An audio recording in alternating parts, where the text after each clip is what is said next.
You are listening to Leaders and Legends, a podcast featuring some of Indiana's most fascinating men and women whose impact has shaped our state, our communities, and us. Join us as we discuss their imprint on our history.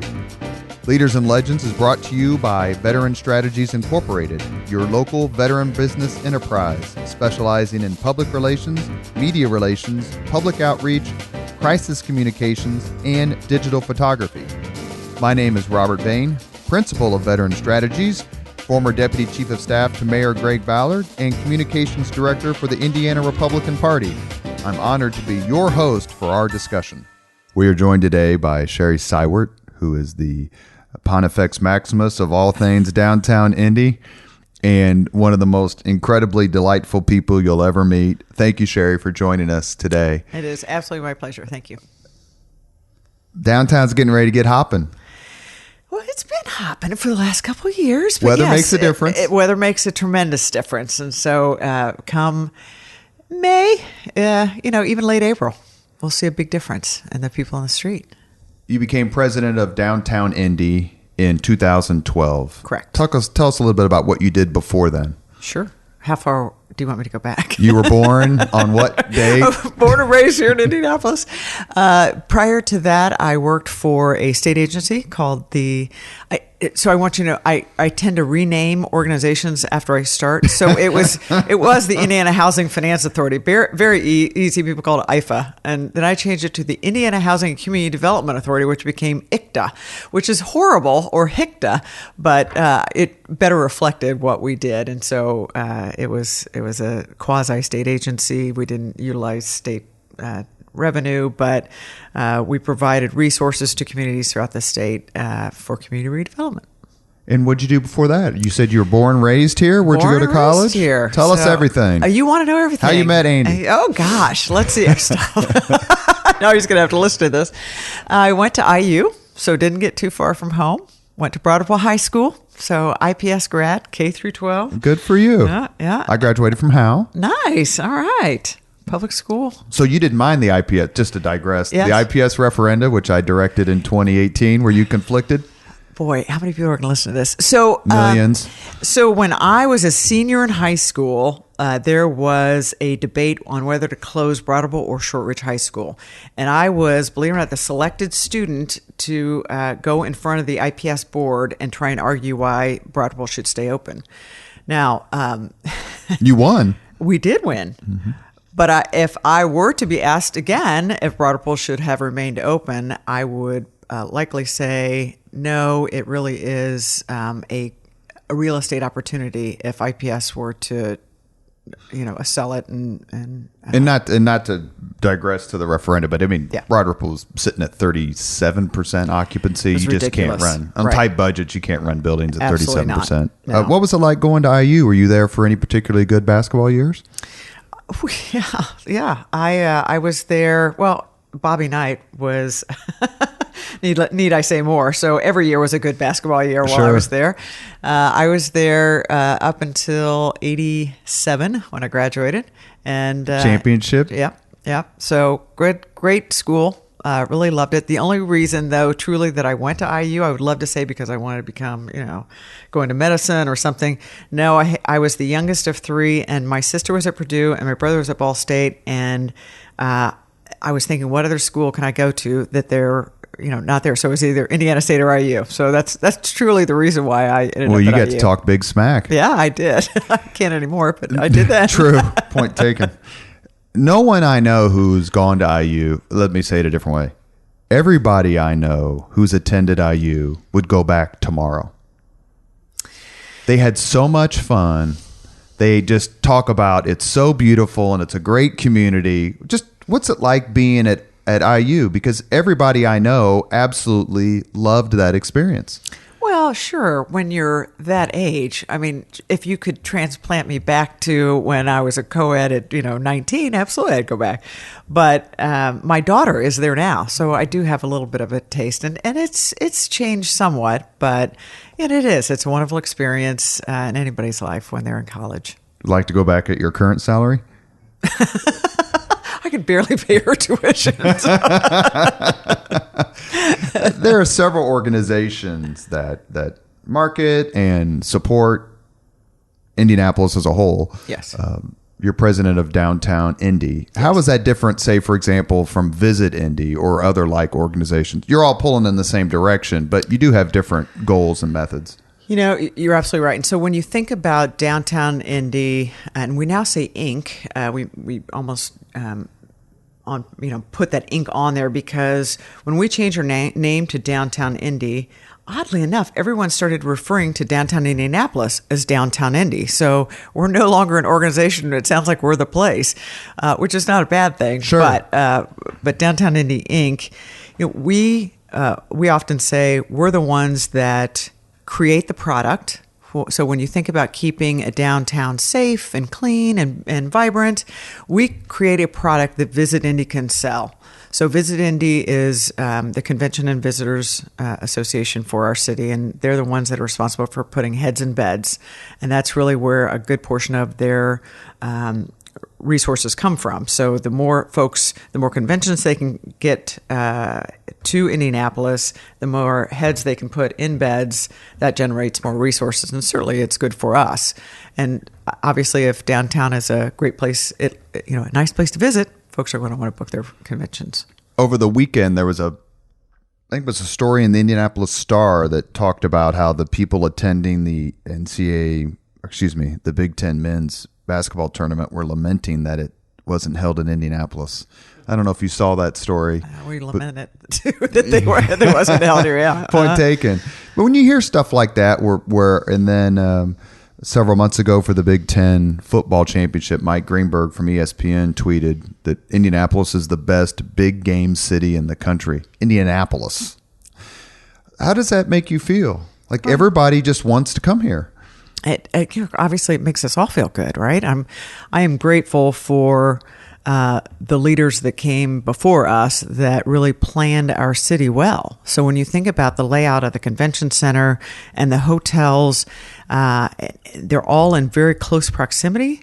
It's a very walkable downtown, obviously, and we've always maintained a very clean environment. And so, that the cultural trail certainly added the walkability component to downtown, and it all works really well. Does it matter to you that people are copying Indianapolis? We did a podcast with Ryan Vaughn, and he made it clear that cities who are looking to rise up a little bit, like join Indianapolis in this particular cohort, are aping and copying and studying. How does that make you feel, A, and B, do you do that to other cities? Right. I was just going to say, I just got back. Well, New York is not a good comparison. I just got back from New York, but was meeting with the Bryant Park. There's a group that sort of recreated Bryant Park in New York City. So I went to go and meet with those folks and learn a little bit more about what they did. But sure, I go to mid-sized cities all the time. I'm on their websites. I'm, culling through all their information, what's new, what's different, because everybody's always trying to recreate themselves. They're always trying to recreate the place. And so it's part, our downtown is what we say is authentic. So, the older components of downtown, and then, coupled with all of the new development and the density with the residents that have moved downtown, you're always trying to think about the what's next. What's going to keep people from moving out of downtown? How do we generate more folks wanting to visit downtown? So, just always thinking about what else. Is there something you've seen in a like-sized city that you just kind of go, I wish we had that? I'm thinking of something, and I'll say it after you. Oh, go ahead and say it first. San Antonio. With the Canal Walk, or and Riverwalk, is that what they call it? Yes, I just hear people when Riverwalk. they go to San Antonio, that's what I hear. They go, we were in San Antonio, and then the next words out of their mouth are Riverwalk. And it's interesting, if you take the steps up from Riverwalk to kind of their downtown proper, there isn't a whole lot going on. And I love San Antonio, and I love the Riverwalk. Been there many, many times.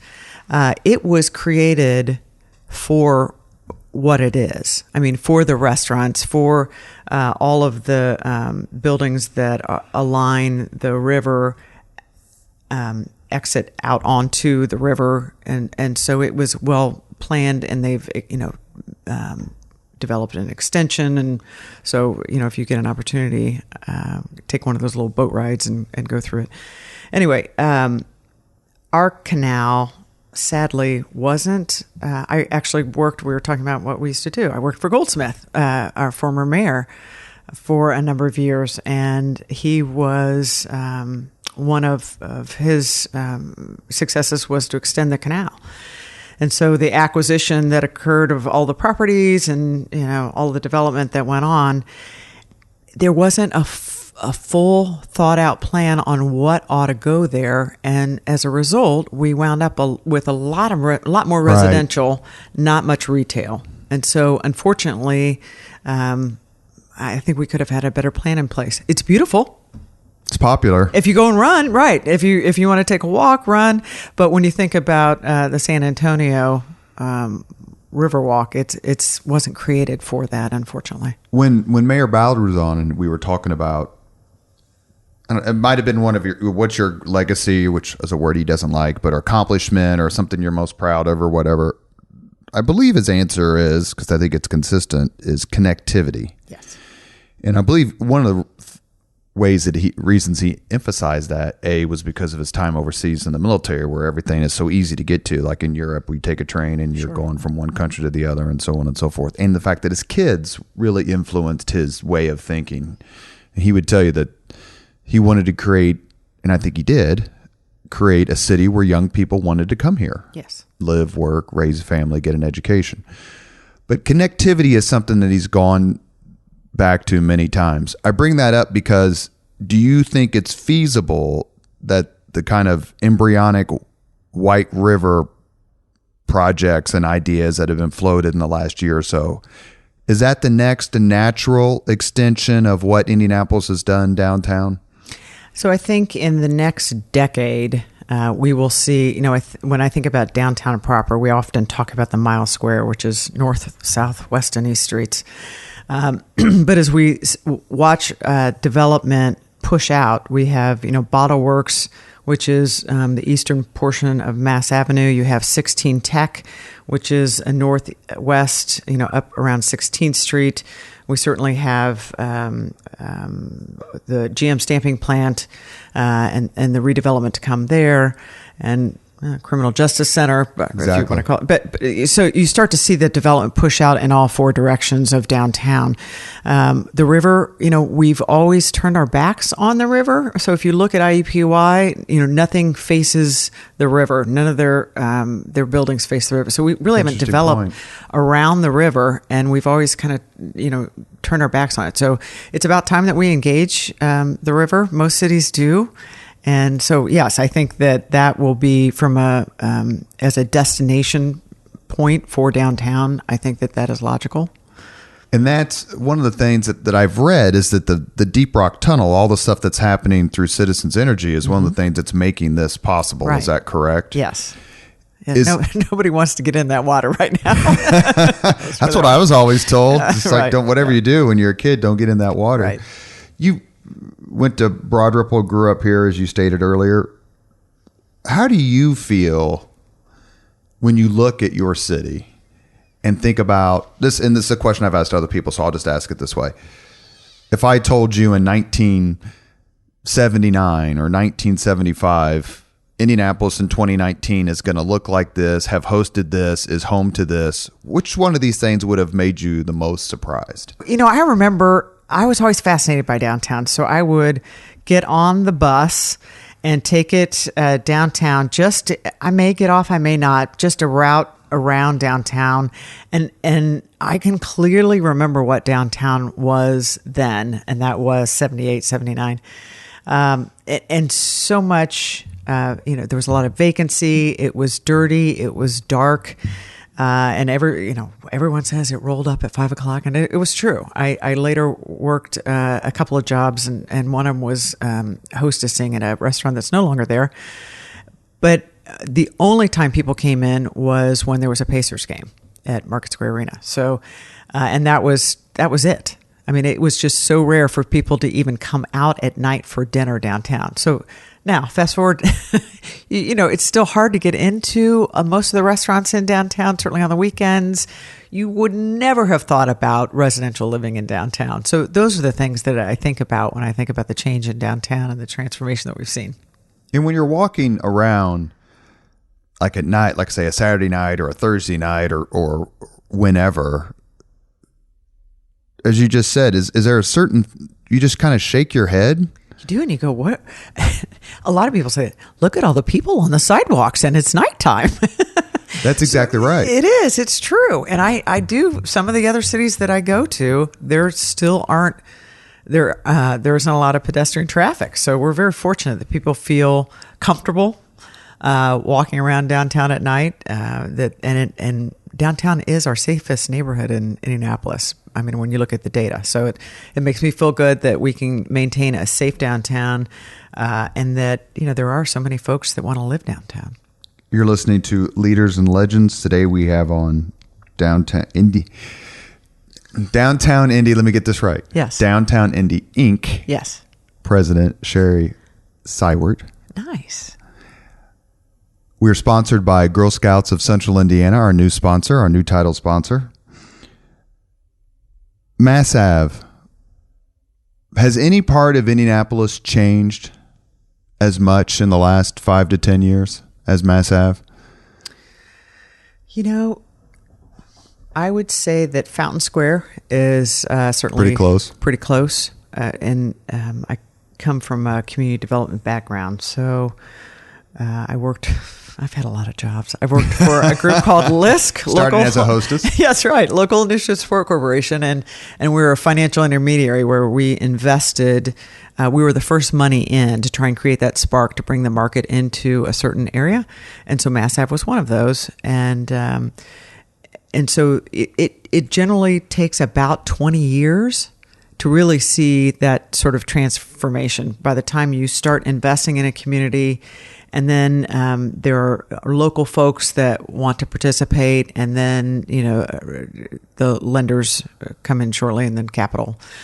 So it usually takes about 20 years to see that full transformation, and so Mass Ave's changed significantly, almost to the point though where it's lost its art, the feeling that people loved having the local artists and that kind of infusion of local restaurants, and now we're starting to see the national brands come in, and a lot of folks would love to be able to get ahead of that to really maintain that genuine feeling that we had 5 years ago. And once Bottle Works gets up and running, then is it your sense that once that happens, then Mass Ave is not done? That's not the right way to say it, but it will be fully developed. Yeah. I mean, there will be very few spaces that I can think of that are still remaining that you wouldn't develop. Do you get the sense that downtown transcends politics? I used to work in the mayor's office, and people who lived in Marion County would say downtown gets everything, which is only ironic because everybody who doesn't live in Marion County says Marion County gets everything. So the all politics is local axiom seems to rule. But how do you defend downtown when people say, downtown gets it all? Why aren't we getting X, Y, and Z in Pike or Franklin? Sure. So when I defend downtown, the way I think about it is when you think about the city's budget, it's made up largely by two components, from a real estate tax and from a income tax. And so for downtown, it is 1/100th of a percentage of the rest of the city. But we generate more revenue, meaning we have a number of affluent people moving downtown, which again, we can talk about that. But the affluence of downtown and that income tax that gets generated, along with the rise in property values, that money then gets dispersed throughout the city. So we're a generator of revenue that the remainder of the city can utilize. Downtown is a donor, and not only is it a donor, it's unfathomable to think that some of the, if not all of the things that we've hosted and been home to for the past, let's say, 12 years, without a vibrant downtown, I mean, these things aren't even possible. We don't have a lot of the attractions or natural, whether it's mountains, beaches. Right. It's been made several times. So I'm going to ask you this just honestly, because I'm going to show my bias. Does your head just explode? You just like you're kidding me, right? You're going to rail against downtown. You think downtown is the problem with this city? Well, right. Yes, my head does want to explode.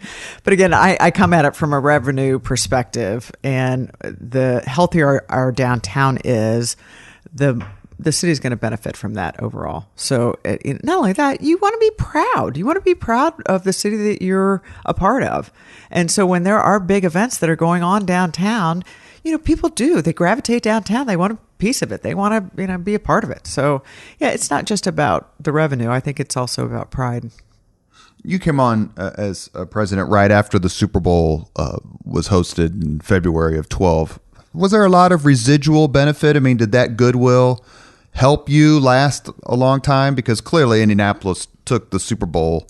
This is incredible to say. Took the Super Bowl and remade the event. I agree. Yeah, it was such a great event, and people still talk about it. I mean, we're still compared to other cities as the best Super Bowl city as a host, and for a variety of reasons. And downtown certainly benefited as a result. Everything was clean and polished and ready to go. Certainly, Georgia Street was recreated as the Super Bowl Village. We now manage that space and have since the end of the Super Bowl. And it's certainly been great for downtown. It's been great for our organization, and we've learned a lot. So, yeah. But do you think that it made people look at Indianapolis, not just downtown, but look at Indianapolis different? Like, you got called up to the big leagues, you hit it out of the park. We didn't expect this. Now the weather helped, but we didn't expect this. So now we're going to look at you differently. When you think about doing events, I mean, they're difficult to manage, and it is as if the stars aligned. Thank you, Allison Millington, that everything went off without a hitch. And so, yes, I mean, we succeeded as a city, and all eyes were on us. And so people saw us. And I often hear this, that once people come to Indianapolis, they go, wow, I didn't realize what a great city this was. So getting folks here to actually look around was a big advantage for us, because so many people saw us in such a great light. When we had Bill Benner on the podcast, and I was a part of it for a little bit, and then I wasn't able to do it, but he was very eloquent in talking about how the volunteer community came together for the Super Bowl, and not just the Super Bowl, it does for other events. How important is that to downtown, to keep downtown vibrant and going and welcoming and friendly? It is very, very important. I just wish that we utilized volunteers more effectively, because I think that they are there, and there are a lot of folks that want to get engaged in a variety of different things. But it's we need, as the civic organizations between Sports Corp and Visiting Ourselves and the Chamber, need to figure out how we better utilize our volunteer base more often. Is it something is it just an organization perspective, like you have to be better organized or find more things for them to do? Maybe quantify that a little bit. Yeah, I think that there is plenty to do.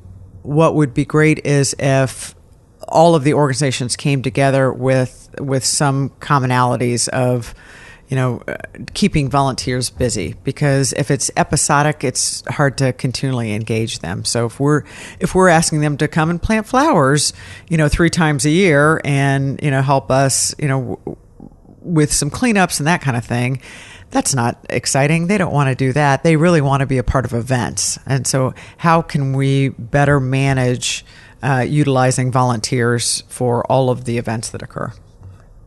Challenges. I mean, Indianapolis has certainly, and we're speaking specifically about downtown, but Indianapolis has challenges. One of them is certainly maintenance, ongoing and strategic maintenance. There's been a discussion of a commuter tax, and I hate to say this, I guess, hell, I just ran the IPS referenda that raised taxes, so let's just raise them all. Right. I'm a huge proponent of the commuter tax, and I don't want to telegraph your punch, but talk a little bit about that, because that can get really kind of snotty. The discussion can get kind of snotty. Yeah. I've always liked the idea of a user fee. So if you're going to, utilize a public service, you ought to pay for it. And so we do have a significant number of folks that come into Marion County that don't live here, so they're not paying taxes in our county, but they're utilizing our roads, they're utilizing our fire, certainly our emergency services. And yes, so I do believe that our city would benefit greatly if we had that commuter tax. And what's the argument against it? I mean, so I'm already paying taxes at home, so why should I pay them again? I think is probably what people would likely say. Although I've had a lot of folks say, sure, put one in place. I drive, through Marion County every day. I should pay. Is it reasonable? Do you find the opposite side to what you believe reasonable, or is it just a matter of that's a cop-out? I think what is probably keeping us from actually putting one in place is the system. So how do you create a system to collect those types of taxes? And I think if that were well thought out and people understood a little bit more about how much they would pay for use of what services, we'd probably get a little bit more rhythm on it. Is it another example of downtown gets everything, meaning Indianapolis gets everything, so that the donut counties, the people who come in say, well, Indianapolis already gets this and downtown already gets that? I mean, that mentality, I think, is myopic, to say the least. But is that what you run up against? No, I think the question is, what is it going to be used for? Is it going to be used for infrastructure, for better roads? If you're driving into downtown and you're leaving Hamilton County, and there's a significant difference, and I don't know how often you get there, but every once in a while. I'm not allowed in Hamilton County. I'm an East Sider. We're not allowed up there. So, you'll see that difference in the road quality. I think people would be willing to pay, if for no other reason, for damage to their vehicles. Optimistic that it can happen over time? I have seen that it generally takes something to get so bad before you'll see change. For instance, we're on the taxes. Last year, we undertook something called an economic improvement district, and it is where property owners tax themselves, and the resources go for really whatever they determine, but it was going to be for more cleanliness, maintenance of downtown, homeless services, some more aspirational aspects for downtown. Property owners ended up signing on to that because the larger percentage signed on to it, and unfortunately didn't pass the city council. But people understood what they were, if they're going to pay a certain amount of money, this is what they were going to get. But the other portion that didn't sign it said, well, we're clean enough, which is probably true, and we're safe enough, which is probably true. So we really don't need it. Most other cities that have put these in place, everything had deteriorated so badly that they went ahead and put an economic improvement district in place to climb back out of that. So other cities have, so you were following the model of... We're the only city of size in the country that doesn't have one. And it's an interesting mentality because good enough, if that mentality had prevailed in the last 50 years, then we would be nothing. We would be what P.E. McAllister, who came here in the 40s, was from Madison, is truly one of the founding fathers of modern Indianapolis. He said, we were just an oval in a cornfield. That's all we were for decades. And so this non-aspirational, non-willing to take the bit in their mouth and do what it takes to continue to punch Right. above our weight. Okay, so does that make your head explode? Does that just make you go, do you understand how we came from just Indianapolis to a destination city for the world? Right. And again, it's everybody is continually competing. Every city is competing against each other for the events, for the talent, for the Companies, jobs. Right. And if we don't continually up our game, we're going to start to fall behind. Is there a particular, and I'm going to ask you about another challenge, but is there a particular city that you're like squinting at, keeping your eye on? Hear a lot of Nashville buzz. A lot of Nashville buzz. Yes, I was just going to say I've been there. A lot of fun, but I will say every time I come back to Indianapolis, I think they don't have anything on us. So I'm still proud of where we are, and I don't think that there is necessarily, and maybe I haven't been there yet, but any cities that I have visited, and I've gone to a lot, that I've said they far exceed, Indianapolis and what we have to offer. Where should Indianapolis, when Stevie stays, the remarkable Stevie who runs the city market, and beautiful Amanda Kingsbury were on, and we were talking about Indianapolis, and they had a great perspective, especially Stevie being in the trenches every day, basically, Right. and Amanda being at the Star and commenting all this thing. What does Indianapolis need to do better? Well, it's easy to always think about the underbelly of what we can do better. And we need to invest more in our infrastructure. It is aging, and so we definitely need to pay attention to that. For us, and again, by comparison to other cities, we don't have a problem, but I spend a significant amount of my time with the homeless population in downtown, and we're working on it, but we don't have a very good system in place for permanently housing homeless that have chronic addiction and mental illness. And how much of that, and we're talking about challenges, how much of that falls on you? Or you feel like it falls on you because of the concentration in the very areas downtown that you're marketing to companies and organizations and events to come Sure. here. And nobody wants to be, I don't want to say uncomfortable, but it can get uncomfortable. It can get very uncomfortable. And, when you, apologies, but, when you have folks that are defecating, out in front of buildings and laying in the doorwells and, they don't smell very good or they're strung out on spice, and it doesn't, it's not a good combination when you have folks that are visiting downtown or coming here for a convention. So, when you think about the homeless population, we have wonderful missions for folks to go to on a temporary basis, but we don't have a permanent housing solution in place for them. And so we as a city, we're working on one, but it should have happened years ago. And is it fair or unfair that you've played, your organization plays a disproportionate role? It seems like, or is it fair for people to look to you to be either the solution or a huge part of the solution, or you're like, guys, we have different priorities. This is just one of them. We're a good connector. So we hear a lot from our business owners, and we work very closely with IMPD. So we understand the issues related to the property owner side. They've got folks that are sleeping in their parking lots or in their doorwells, and there's just constant shenanigans going on. But I also know a lot of folks on the social service side. So it's great that I can connect the two and help to mitigate some of the issues with street outreach and the services that are existing, and just help combine that conversation. You're listening to the Leaders and Legends podcast presented by Veteran Strategies. We're here with Downtown Indy Inc. President Sherry Seiwert. And we're also sponsored by Girl Scouts of Central Indiana. The weather's changing.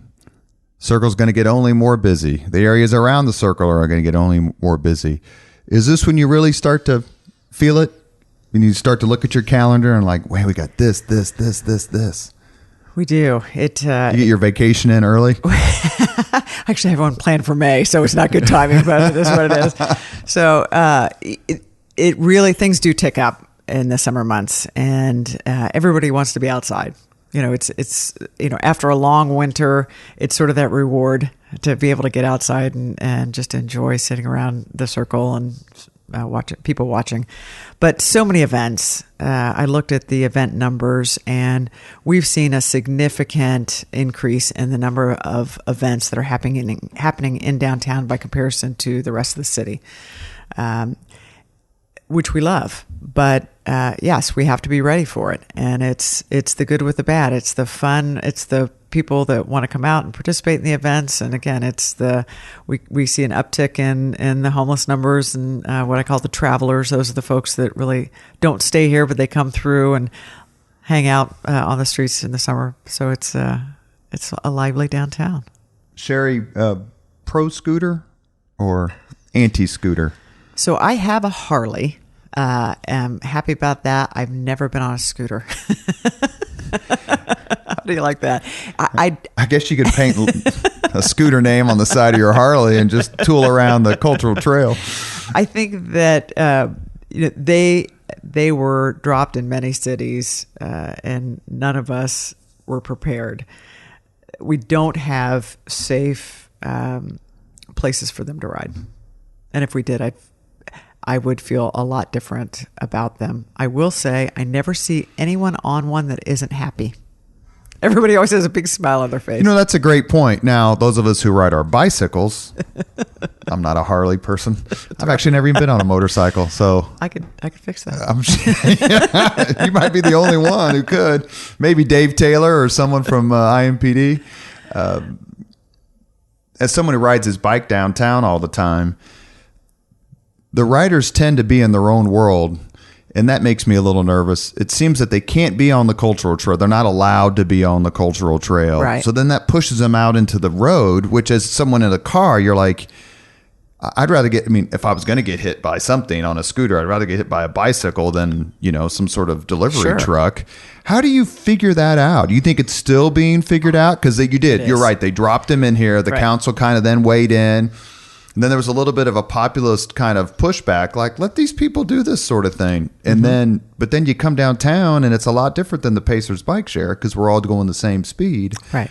It seems to me to be a natural addition to the city landscape, to the urban core, but it's not without danger. Is there a solution you think that's waiting in the wings? Right. So we tell scooter riders don't, ride on the sidewalks, and you're supposed to wear a helmet.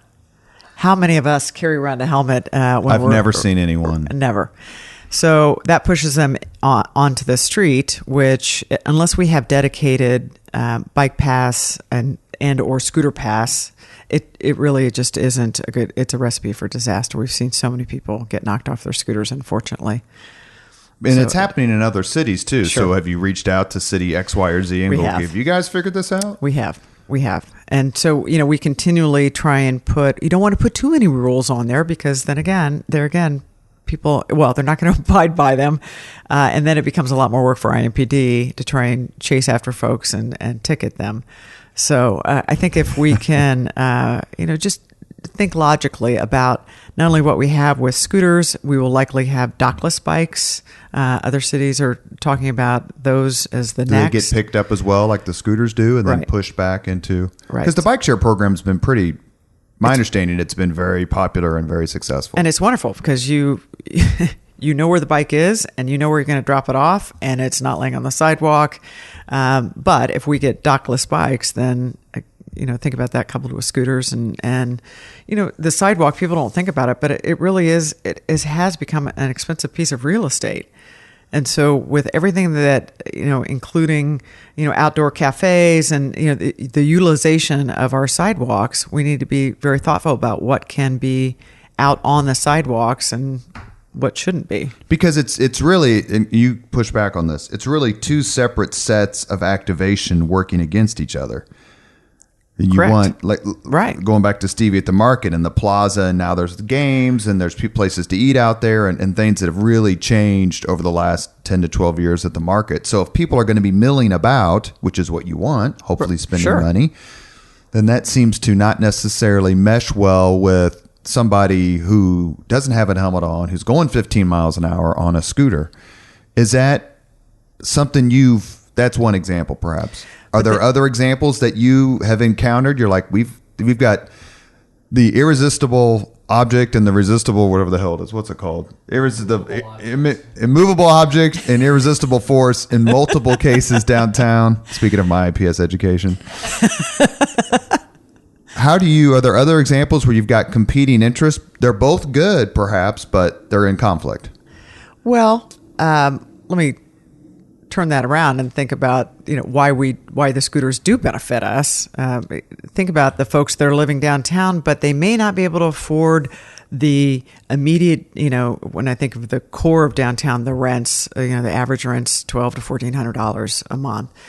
So push out a concentric circle, and the scooter then becomes a means of transportation. Right? So it's inexpensive. You don't have to own a car. And if you don't have a bike or don't want to lug it around, boy, it's great. Why not just hop on a scooter? Or if you're taking the red line in, but it drops you off, at 5 blocks from your office, why not hop on a scooter and be able to take that right to your front door? So, it really does benefit folks beyond just, somebody that wants to have a little bit of fun. It can become that next leg of a multimodal transit plan. Especially as there's more shops downtown where you don't have to go to the Kroger and Nora and once a week and load up a bunch of grocery. You can go just say, I'm going to go to Whole Foods or I'm going to go to Needler's for just every 2 days and have a couple of bags and that's it. Yeah. You mentioned something there kind of in passing, which prevented me from making a grievous error, and that'd be the omission of mentioning the red line.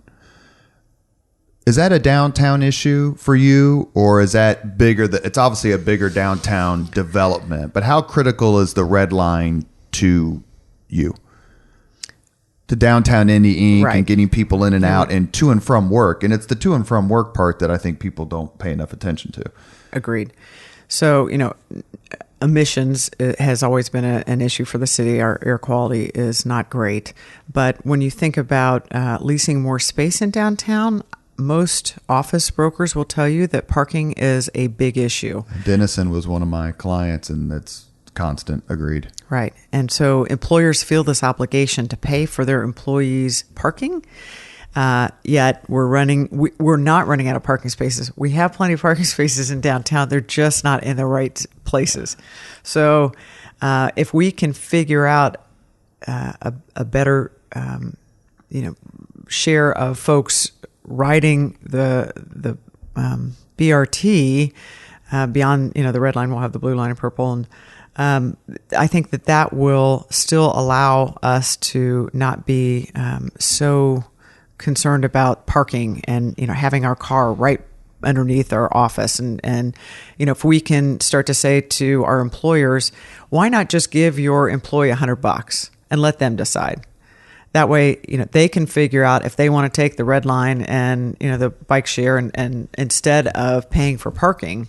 But, I've seen in other cities that lessens the burden by about 20%. You get the sense that transportation for Indianapolis is the preferred method of transportation for Indianapolis. It's not, and correct me, say I'm wrong, it's cultural. We got the interstates, we've got the roads. We just expect our cars. It's almost like Pavlov. We just expect to just walk in and get our cars. And when I was working for Mayor Ballard, and this discussion was really starting to take off, not that other administrations hadn't tried to tackle it, but my thought is that Hoosiers are addicted to the convenience of getting in their car and being able to go wherever they want, whenever they want. And until you change the culture or the mindset, then all of this spending and investment, while it's not necessarily a bad idea, that's as big a hurdle as anything else. Is that a fair statement? It is a fair statement. Hoosiers culture? Yes. Yes. I've heard many people say, but we love our cars. And it's true. We do. And it could be partly the weather. You just don't want to schlep we don't have a good park and ride system. You want to be able to hop in your car whenever you need to and not wait on a scheduled bus to, 5 blocks away. I think, again, until parking prices get so ridiculous and people start to look for alternatives, we'll continue to. I just joined the Downtown Y, the City Way. I mean, you can go to any Y, but sure. 100% the reason was parking. I used to work out at the Columbia Club, and I would spend 15, no offense to the Columbia Club, terrific place, but you would spend 15 minutes driving around downtown for a parking space. to find a parking space.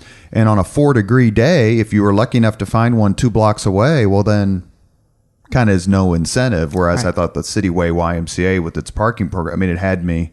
I'm looking to move into a condo or an apartment, and everyone I talk to, first question is, okay, tell me about parking. Tell me about that. And they go, that's everybody's first question. And I think it's cultural, and we're used to that convenience. When you look at the analytics of our website, it is the number one reason people go to our website is for parking. Really? Mm-hmm.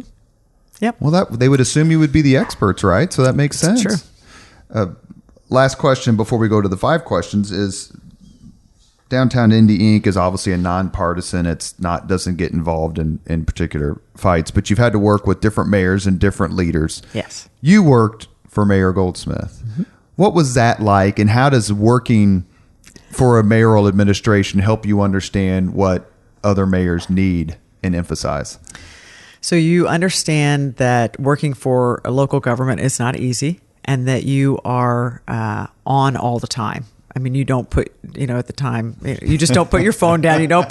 You have to be able to respond all the time. And I'll tell you, it's between city and state government. It's even more interesting because in state government, you're not in somebody's backyard. I mean, you don't get the constant barking dog, questions and want solutions as you do at the city level. So because of the state level, they have their own local jurisdiction, so they're going to bother their own city council or mayor.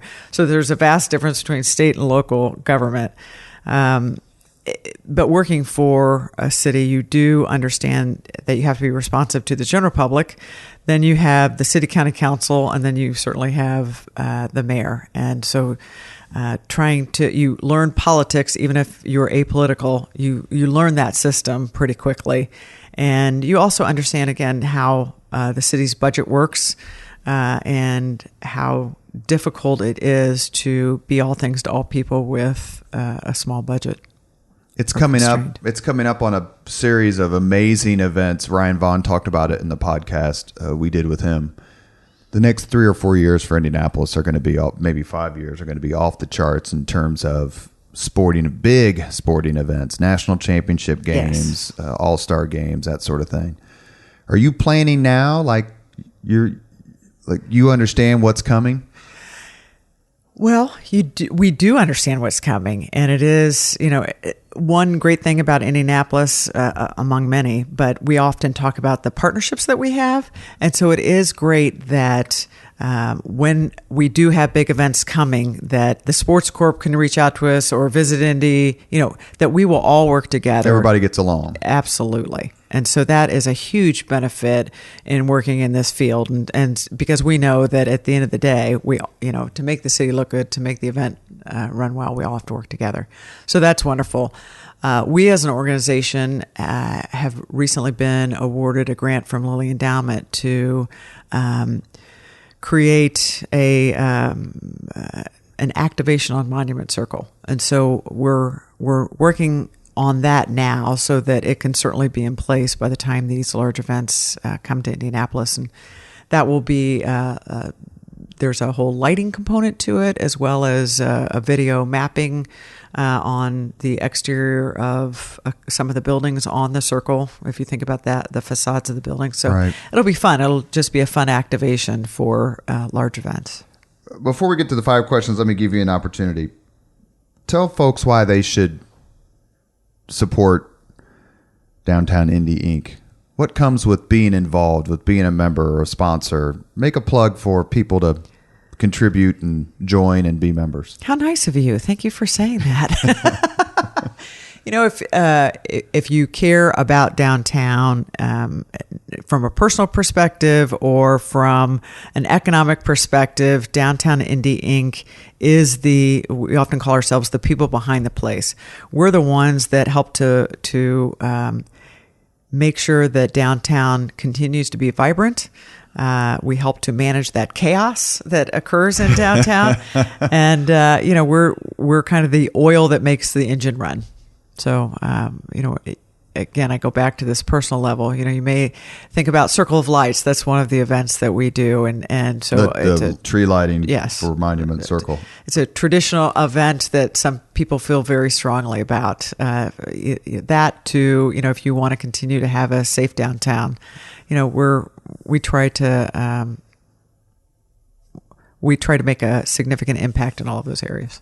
In the IMPD downtown, especially Phil Burton, who's a friend of mine, yes. They're a terrific group of people. They are. We work very closely with them. And Captain Mann, who, by virtue of his position with IMPD, works part-time on our staff and then part-time with Downtown District. And so it's a huge benefit for us. We know exactly what's going on any minute of the day as it relates to the crime element. And then, of course, we have great relationships with the property owners. So the combination of having the partnership between IMPD and the building owners is great. Truth serum time. Do you have a particularly favorite convention when you see people coming in and walking around? Well, FDIC, the firefighters coming in. You just park your Harley there on Georgia Street. I will say, Andy, are you listening? I do love motorcycles on Meridian. It is, if you've never been to it, to see thousands of motorcycles parked all from Monument Circle, and they're just stacked up next to each other, just thousands of them around Monument Circle, all the way down to Georgia Street, all the way down South Meridian. It's a lot of fun. Isn't it? One year was the Motor GP the same weekend as Gen Con. It was. And I took my kids downtown. Speaking of things you never did when you were younger, yes, as you can attest, is to go downtown with your parents and just walk around. And it was like to see all these motorcyclists, and to your point, and then there's Obi-Wan Kenobi 3 feet away. It was great. I think we try to make sure that we can put as many conventions going on at once, and it's hard for the convention center to accommodate all of them. And so we've either had drum corps and motorcycles on Meridian, or just it's fun to see the pairings. Yeah. And there's never an issue. Nope. We're very, very, very rare. Yeah, exactly. You're listening to the Leaders and Legends podcast presented by Veteran Strategies and sponsored by the Girl Scouts of Central Indiana. We're here with Sherry Seiwert, who is president. Are you CEO too? President. Ooh, president of Downtown Indy Inc. We've come to the 5 questions. Are you ready? I'm ready. What was the first job you had? The very first job, or the first job out of college? Very first job. I worked at the original Capri restaurant, which was on 54th Street, and I was the salad girl. And I was so badly wanted a job, and so I told them I was 15. I was really only 14, but they hired me. Yeah, so that was my first taste of the restaurant business. I waited tables, many tables. So there's that. The tool time girl. Now we have the salad girl. What was your first concert? Not with your parents. The first concert that you went to. Oh, come on. With my parents. You're going to like David Cassidy. That was not my choosing. And that was with your parents, or you actually bought the ticket? No, I did not. I went along. My sister had this huge crush on him. David Cassidy from the Partridge Family, in case you all aren't old enough to know. Yep. And she needed someone to go with her. So the unfortunate little sister went with her to the state fairgrounds to hear David Cassidy. Oh, remember any of the songs? Awful. No, fortunately I don't. Do you? No, I was listening to Houses of the Holy by Led Zeppelin on 8-track, thank God. The benefit of having older brothers and sisters. Was that your first 8-track? Mine was the Beach Boys. The first 8-track I can remember seeing was...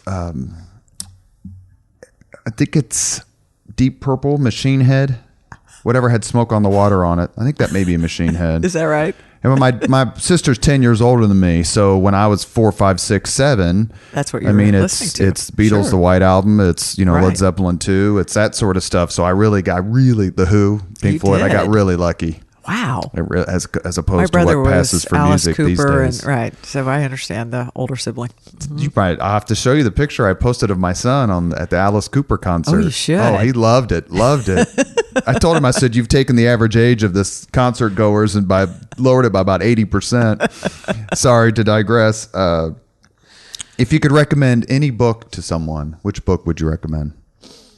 Oh my gosh. Is that what everybody says? Oh my gosh. Let me think about this. Well, they say, oh my God, and then they say the Bible. Well, that's not what's going to come out of my mouth. But, I read a book, going back to homelessness, read a book that a friend of mine wrote called Crazy. And Pete Early used to write for the Post. And he has a son that is schizophrenic. And so he writes about just the institutionalization of those that are homeless with a mental illness and kind of takes it through his personal journey. So, yeah, that was good. It's a good one. And it's been helpful? Yes. If you could witness any event in history, be there when it happened, which event? This is why you don't get these questions ahead of time, Madam President. So you can read our faces and go, are you kidding me? Witness any event in history, be there when it happened, as it happened. I was just a kid, maybe not even, when the civil rights movement was in full swing. But I would like to go just be a witness or be able to see that firsthand. Some of, Rosa Parks, I would love to be able to just... To be on the bus when she said, no, I'm not getting up. Right. And just the real stories that occurred when when the civil rights movement was in full swing. You ever been to the Henry Ford Museum? I've not. Just go to Henry Ford Museum. It's up by Detroit. The museum has the bus. Oh, that's right. There's a famous picture of President Obama on it, but they have the actual bus. I read that. Last question is, if you could have dinner with anyone in the world, couple hours, off the record, talk about anything, who would you choose? Whom would you choose? No family members. No Greg family Ballard. members? No Greg Ballard. No family members. No, you know what? I would, if you've lost a parent, you would normally say, He said Winnie. He said Winnie. Did he? He him and hawed, and then he goes, gosh. of course, Winnie. I was... I can't say Andy. So a historic figure of... anyone in the world right now. Sit down for a couple hours. Oh, that's so hard. Anyone in the world. Is it like can I say Einstein? I mean, somebody that would just someone be who's, so nope, someone fascinating. Who's living. Someone living right now. Have to be alive. No favorite rock star, no favorite celebrity, no favorite author. You can say Abdul. I can find him anytime at the Columbia Club or smoking a cigar. Okay. Sorry, Andy. Harrison Ford. So I've never been starstruck, but, I find that man fascinating. So there you go. He's the premier popular actor of the generation for sure. And he certainly seems very down to earth and exactly and a fun companion. I know that's just not what probably your listeners want to hear. I should have been a better host and said, if you could take anyone on a ride on your Harley, who would you choose? Well, there you go. See, yeah. All right, you get a mulligan. So that's the... I do get a mulligan? Mm-hmm. Oh, gosh. Well, it'll still be the same answer. Thank you very much, Sherry, for coming on today. You were terrific. My pleasure. Thank you so much for asking me. Well, you're very welcome. And there's not a single person I know who works as hard to make Indianapolis look great and to make people feel at home in maybe sometimes a city that's not theirs. And so we all owe you a debt of gratitude. Thank you. You've been listening to Leaders and Legends podcast. My name is Robert Vane. We are sponsored by Veteran Strategies, and we also have a new and wonderful relationship with the Girl Scouts of Central Indiana. Thank you very much for listening. Thank you very much for listening to Leaders and Legends, brought to you by Veteran Strategies Incorporated. If you want to contact us about this program or our menu of public relations services, please send us an email at robert@veteranstrategies.com That's Robert at veteranstrategies.com.